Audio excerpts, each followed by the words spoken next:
Thank you so much, Mr. Bartov. Thank you so much to stay here for this interview. Grazie, Mr. Bartov, per questa intervista. You wrote this book, Nell'abisso, la sconfitta morale di Israele, which is the situation in Israel today. Qual è la situazione in Israele adesso? Please. What is the question? Which is the situation in Israel today? What is the situation in Israel today?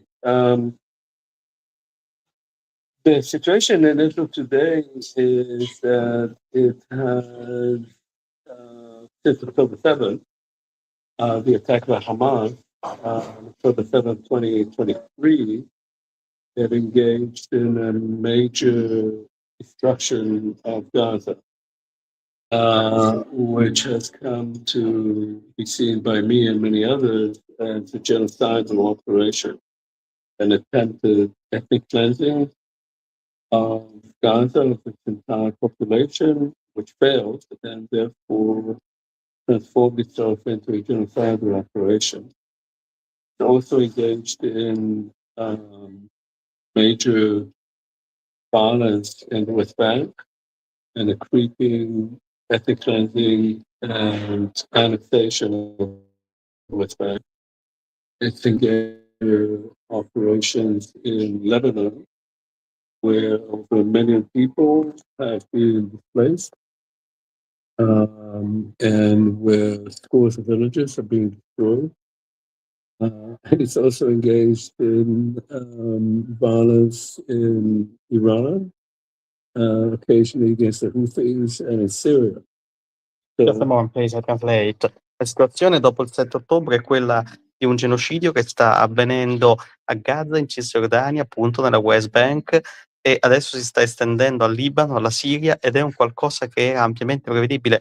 So, what do you think about Benjamin Netanyahu, Itamar Ben-Gvir, Bezalel Smotrich? What do you think about the next election in autumn?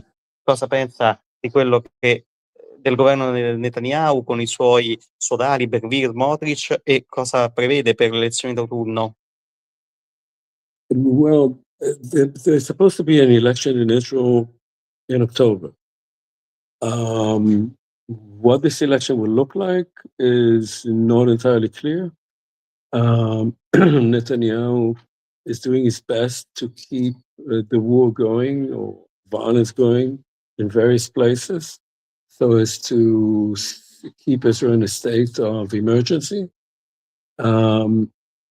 Itamar Ben-Gvir, the Minister of National Security, a term that he coined for himself, is also in charge of the police. And the police has been transformed largely into a militia of this minister, and the police is supposed to also control elections. And so the main worry is whether the elections will take place. If they do, will they be run fairly? And finally, whether the government will accept the results of the election if it goes against the government. If all that happens, if there is a sweet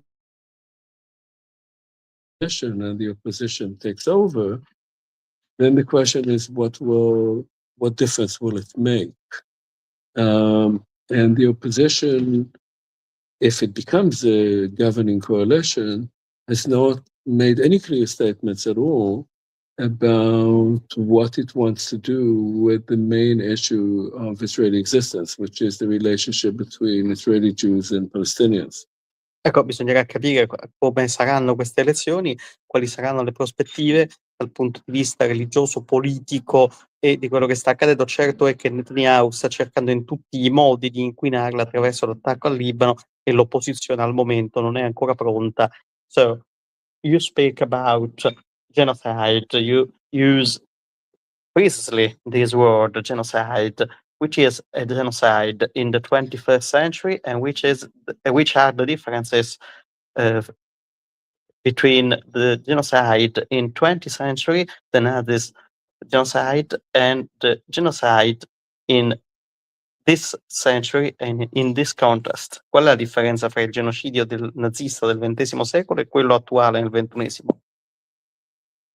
Look, following World War II, the international community got together and agreed on a convention on the prevention and punishment of the crime of genocide. This is the international definition of genocide in many countries around the world, including Israel and Italy and France and Germany, and the UK and the US are signatories to that convention.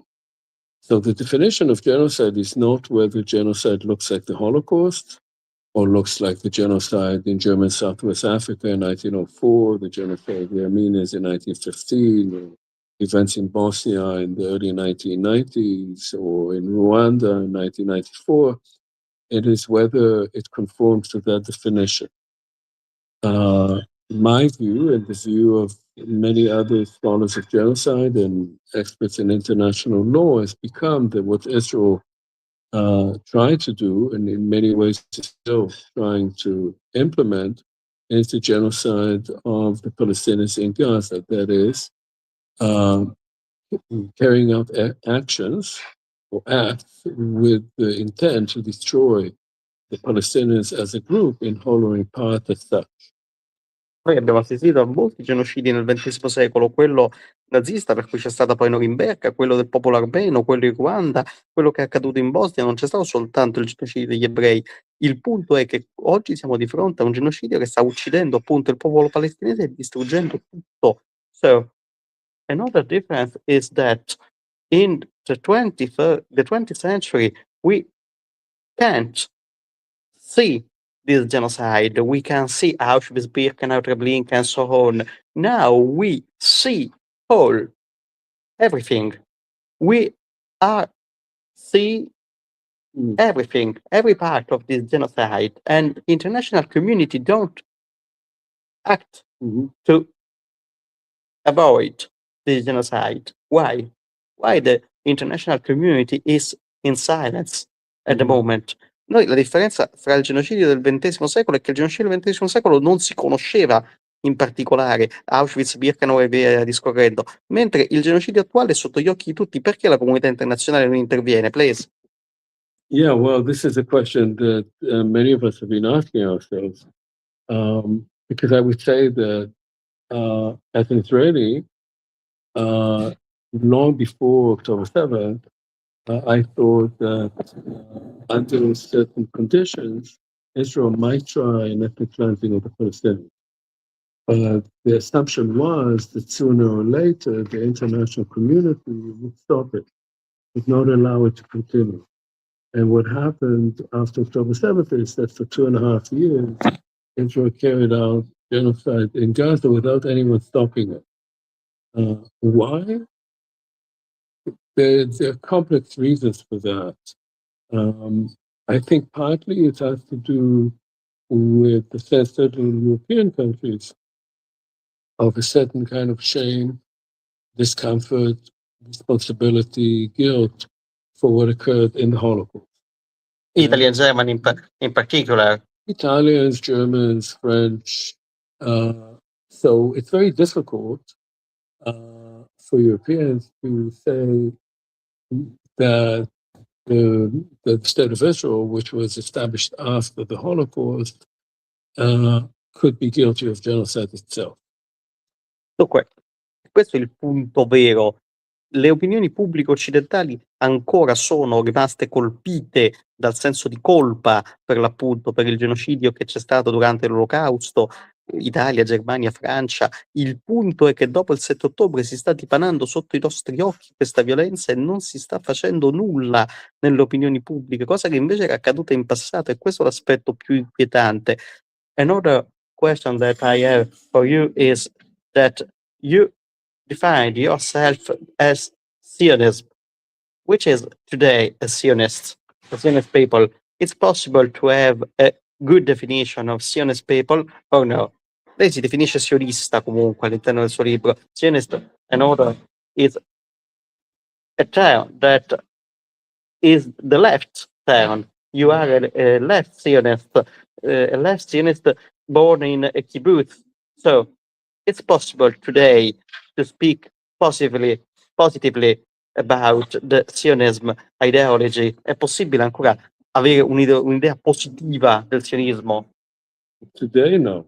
Oggi no. No. Today, I don't think that anyone can support Zionism. No, Zionism has become a state ideology that has justified genocide. A state ideology that defends, that actually promotes genocide, cannot stand. So I can in no way think of Zionism as Israel's state ideology having any right to exist. That does not mean that the state has no right to exist. The state exists. The state is internationally recognized. There's millions of people who've lived in Palestinian state. Sorry? Palestinian state? No, I'm talking about the state of Israel. State, okay. The state of Israel has the right to exist, is internationally recognized. Millions of people have lived there, were born there. There's several generations of them. So the state will continue to exist. But if it wants to be a normal state, if it wants to be a state that would be accepted in the international community, it cannot be ruled any longer by Zionist ideology. It has to go back to the beginning and redefine itself as a state that provides equal rights to all its citizens.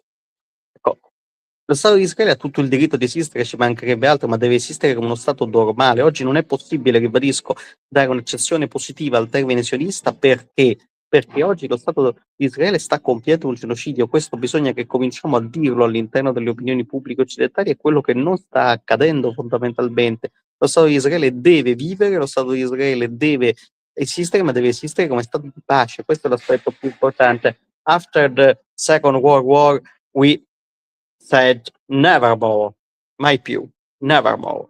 So we assist today at a new genocide, a new violence, a new situation of war in every part of the world.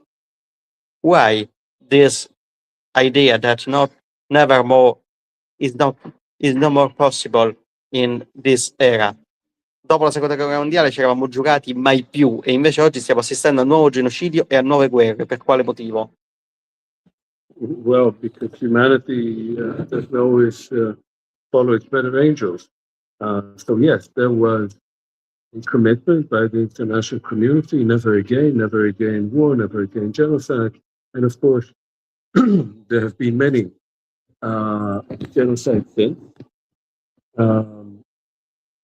But I think that there has been, if you look at it historically, the world did agree on a genocide convention and on an entire regime of international law, which for about 40 years was put on hold because of the Cold War. After the Cold War, there were in fact 2 genocides in Bosnia and in Rwanda, and there were international tribunals that attempted to come to terms after the end of the Wall of Berlin. Yes. So in 1992-95 in Bosnia and in 1994 in Rwanda, after the fall of the wall and after the end of communism, there were these 2 genocides, but there were international tribunals that actually brought people to justice. Genocide is never, you can never have full justice after genocide because genocide is a social event and hundreds of thousands, if not millions of people are involved in it. But you can at least try to bring an amount of justice to that. And that was tried in the 1990s. But this is not the case right now. And there's another side to it, which is that what occurred in Gaza, unlike other genocides, say in Myanmar or in Sudan, or the case in Gaza is that Israel was supported and supplied and protected by the very states that claim to be those who are the protectors of international law and human rights. So it was given impunity by the very states that claim to be the protectors of human rights around the world. Il genocidio è protetto da molti stati, questo è il punto. Noi oggi non stiamo assistendo soltanto al genocidio della Palestina e di Gaza, noi stiamo assistendo a molti genocidi, abbiamo assistito al Ruanda, alla Bosnia, al Sud Sudan, ma il punto è che c'è una promessa di impunità e questo è l'aspetto più tragico. Is the end of the United Nations? È la fine delle Nazioni Unite, dell'ONU?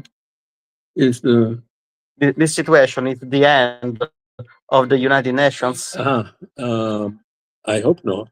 Spero di no. Because you have to think, what is the alternative? The alternative is to go back to the 19th century. This is what President Trump would like to see, that the whole world will be controlled by the great powers.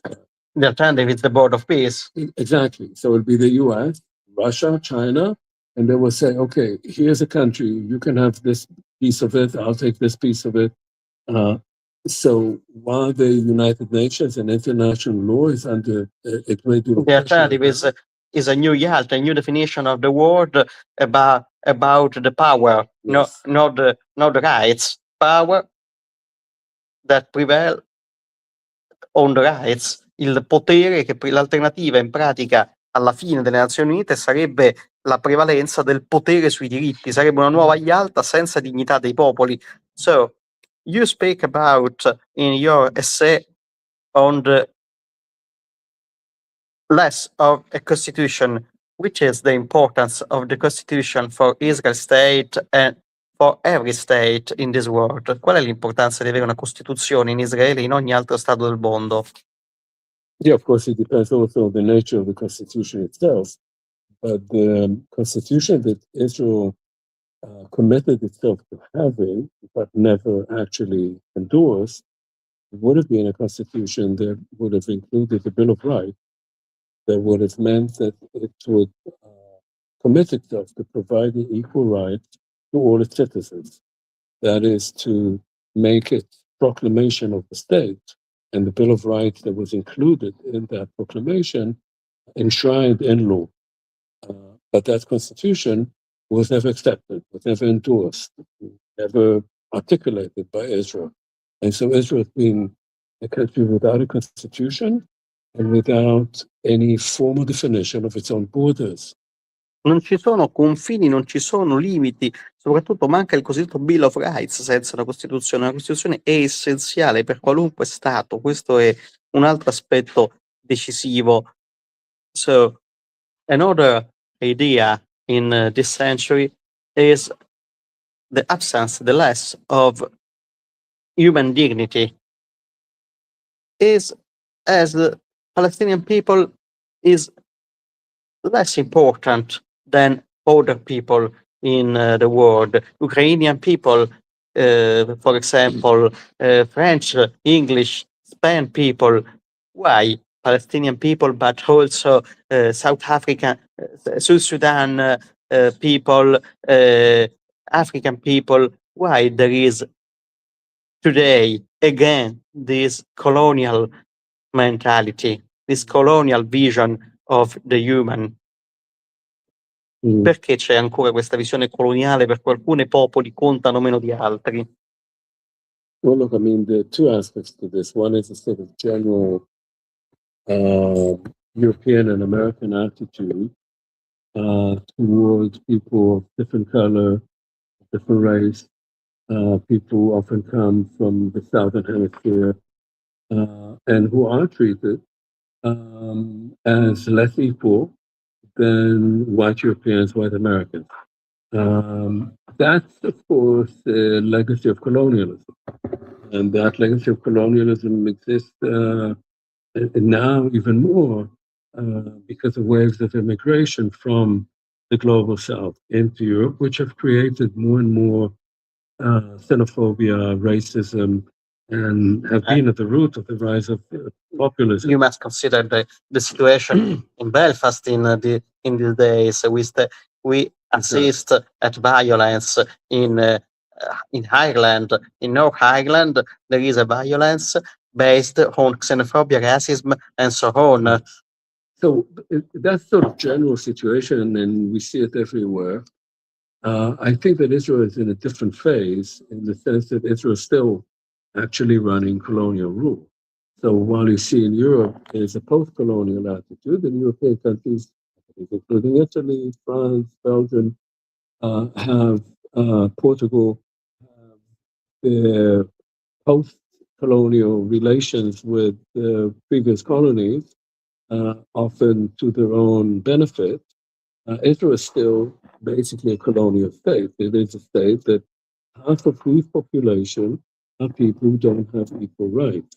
And that leads to a particularly deep process of dehumanization of those people that you're ruling over. That's the only mechanism that justifies for you to be able to rule over those people. Noi stiamo assistendo a una mentalità coloniale che ritorna, alla mentalità appunto della prima metà del Novecento. Il mondo occidentale non si è mai liberato di questa idea coloniale. Ci sono dei popoli che contano meno nel nostro immaginario. So, Mr. Bartov, in the original title, you wrote Israel, what went wrong? So, what went wrong, not as Israel, but as humanity, as the Western, as the Western people, as our society, what went wrong? Dove abbiamo sbagliato? Well, that's a very big question. And in my book, I don't try to answer what went wrong with the world. I'm not a philosopher, I'm a historian. And that's a very big question to tackle. I would say that if I attempt to at least provide some kind of thinking on that, we live now in a world where there's been a growing disenchantment with democracy, a growing forgetting of the horrors and destruction of the mid-20th century, a growing hearkening for some strong men who will lead us out of the trials and tribulations of the present. And I would say a major dearth of thinking among intellectuals, academics, about how do we respond to the fact that the major hopes that people had after World War II, socialism, social democracy, social justice. The ideologists, communist, socialism, liberalism, and so on, the ideologists. Yeah, that all these ideologies seem to have failed. And that now, I think, I'm talking mostly about Europe and the United States, people are looking for something else. They feel that they don't have the kind of promise of a future that their children.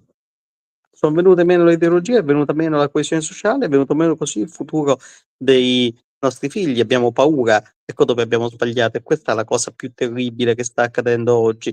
So, last two questions. Trump, Netanyahu, Bardella, AfD in Germany, have you fear of this far right that is advanced in every part of the Western society? Lei ha paura di questa destra che sta avanzando in ogni parte della società? Could you repeat the question? Have you fear? Oh, do I fear this? Of the far right, Trump, Netanyahu, Bardella? Have you got fear for the future of humanity and the future of a Western society? Well, of course. I mean, if you see the rise of the far right in Europe, in Germany, in France, in Britain, in the US, of course, in Israel. Then yes, of course, there is great reason to fear. As I said, people have forgotten what these kind of ideologies, what these kind of populist leaders have led humanity to in the past. They don't remember that anymore. You think about what, the destructive war in Italy and Germany in World War II. So yes, of course, there's reason to fear. I think it's not a reason to give up hope. I think we are not at a moment where things cannot be reversed. But we do need to come up with some new ideas as to what kind of future we want to create for ourselves as democratic and liberal societies. Certo che ne ho paura. Come si potrebbe non averne paura? Basti pensare a quello a dove ci ha portato quel modello socio-economico, quell'ideologia durante la seconda guerra mondiale. Certo che ne ho paura. Bisogna costruire un'alternativa all'altezza e farlo anche abbastanza in fretta. So, one of the most important chapter, the end of your essay, is entitled The Barbarian and the Promise. The Barbarian we spoke about in all parts of this interview. Speak about, tell me the promise, which is the promise, which is the hope, the possibility for the future of Israel and of Western society. Qual è la possibilità, qual è la speranza per Israele e per l'Occidente? Well, again, it's easier to speak for me in the narrower sense of better promise for Israel. I think there are ways in which this one state that exists between the river and the sea with different regimes can change. A binational state, Israel and Israeli and Palestinian people together. I don't think that most Israelis, most Jewish Israelis, and most Palestinian Arabs right now would choose a binational state. I think that most Palestinians would like to have a state of their own, where they would have self-determination and a right of return. And I think that most Israelis would like to keep, Jewish Israelis would like to keep a state where they would have self-determination and the law of return that they have. But because you cannot have two states according to the old model, because of the vast occupation in the West Bank, to me, the best idea is to create a confederation.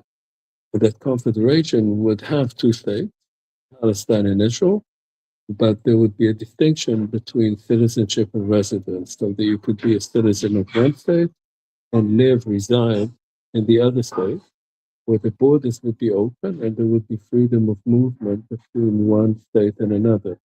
So you could vote. It's indispensable change, both in Israel and in Palestinian Yes. people and society, because in Israel and in Palestinian people there is violence and fury at the moment.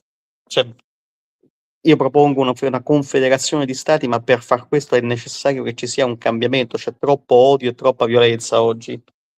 Yes, look, I mean, I think this is not something that can happen from today to tomorrow. There are two fundamental preconditions. One would be that there would be a regime of sanctions on Israel that would force it into opting for a political solution and not for violence. The second would be that Israel would create a process of truth and reconciliation that would go back all the way to 1948 and would have a recognition of wrongs. If these two things are put into place, I think it's possible that different political forces would emerge, both among Palestinians and among Jews, that would bring about a mechanism for sharing that space. And a confederation is one of these mechanisms. È indispensabile appunto creare una confederazione per far sì anche che cambi lo scenario sia su un versante sia sull'altro. Con l'odio non si va da nessuna parte. Thank you so much, Mr. Bartov. Thank you. Thank you. Grazie.